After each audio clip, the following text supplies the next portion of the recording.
حضرت سلمان فارسی رضی اللہ تعالیٰ عنہ اور حضرت ابو دردہ کے درمیان بھائی چارہ تھا۔ مکے سے مدینے جب لوگ آئے تو حضور نے بھائی بھائی بنایا تھا، ان کے درمیان بھائی چارہ تھا، تو ابھی پردے کی آیات نازل نہیں ہوئی تھیں تو لوگ ایک دوسرے کی طرف جاتے تھے۔ حضرت سلمان فارسی رضی اللہ تعالیٰ عنہ حضرت ابو دردہ رضی اللہ تعالیٰ عنہ کے گھر میں تشریف لے گئے تو دیکھا کہ ان کی بیوی بڑی غمگین بیٹھی ہیں۔ تو ہم نے فرمایا بہن کیا ہوا؟ تو کہنے لگی تمہارے بھائی کو دلچسپی کوئی نہیں رہی، ہر روز روزہ رکھ لیتا ہے اور ساری رات نفل پڑھتا ہے۔ حضرت سلمان فارسی کہنے لگے ٹھیک ہے کر لیتے ہیں بندوبست۔ نماز دین ہے کہ نہیں؟ دین ہے نا یہ چیزیں۔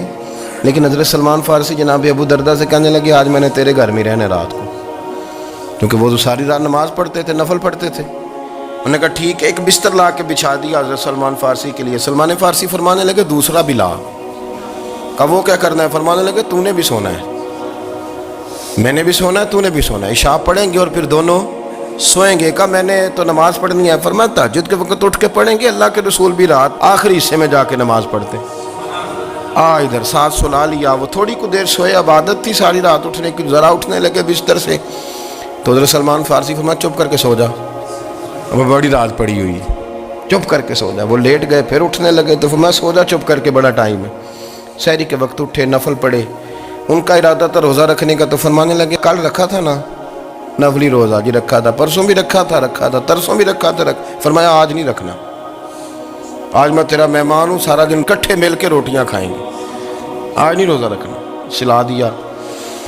اب حضرت ابو دردہ رضی اللہ تعالیٰ عنہ کہہ تو کچھ نہ سکے، پر کہنے لگے سلمان تم پتہ تم کیا کر رہے ہو، نہ تم نے مجھے رات اٹھ کے زیادہ نفل پڑھنے دیے، سویرے روزہ نہیں رکھنے دیا۔ تو حضرت سلمان فارسی کہنے لگے کوئی لمبی بات تو نہیں نا، چلتے ہیں نا ابھی فجر میں مسجد نبی میں، تو نبی پاک کو بتاتے ہیں سرکار دو عالم علیہ السلام کی خدمت میں تو اپنی بات کرنا، میں اپنی کروں گا، حضور نتیجے کا اعلان فرما دیں گے، بات طے ہو جائے گی۔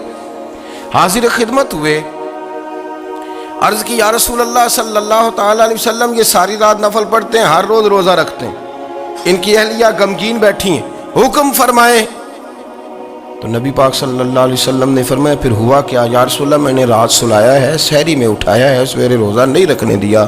نبی پاک نے فرمایا سلمان فارسی نے ٹھیک کیا، سلمان فارسی نے ٹھیک کیا۔ پھر حضور نے فرمایا، نبی کریم نے فرمایا ابو دردہ تیرے اوپر اگر اللہ کا حق ہے، اس کے رسول کا حق ہے، دین کا حق ہے، تو فرمایا تیری آنکھ کا بھی تیرے اوپر حق ہے، تیرے وجود کا بھی تیرے اوپر حق ہے۔ یہ حضور نے فرمایا تیرے بچوں کا بھی تیرے اوپر حق ہے، تیری بیوی کا بھی تیرے اوپر حق۔ اس حق کو بھی سمجھے، حقوق اللہ بھی ہیں، پر تیری آنکھ کا بھی تیرے اوپر کیا مانا کہ تیری آنکھ سونا چاہتی ہے تو اسے سلا بھی، تیرے وجود کا بھی تیرے اوپر حق ہے، تو تیرا وجود آرام کرنا چاہتا ہے تو اسے آرام بھی کرا۔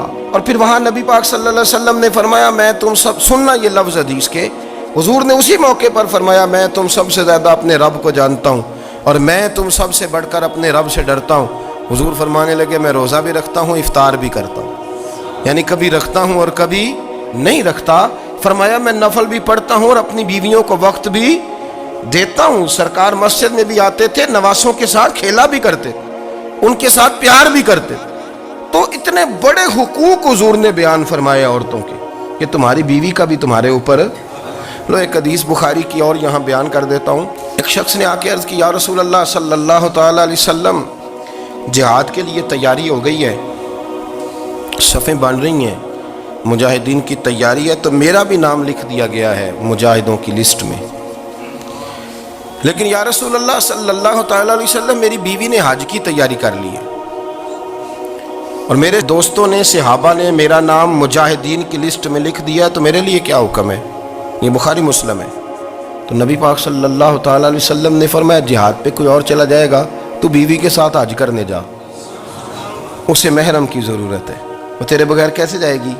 مجاہدین کو تو اور مجاہد مل جائے گا، پر تو اپنی بیوی کے ساتھ جانا۔ نبی پاک صلی اللہ علیہ وسلم نے مرد کو محافظ بنایا ہے، عورت کو مرد کا قیدی نہیں بنایا، بلکہ عورت کو حفاظت عطا کی اور مرد کو اس کا محافظ بنایا۔ اب بچیاں آزاد ہونا چاہتی ہیں، اور آزادی بھی وہ والی کہ جو بنیادی طور پر آزادی نہیں، فحاشی ہے۔ میں نے بہت پہلے کہا ہے کہ اسلام بیٹیوں کو قیمتی سمجھتا ہے۔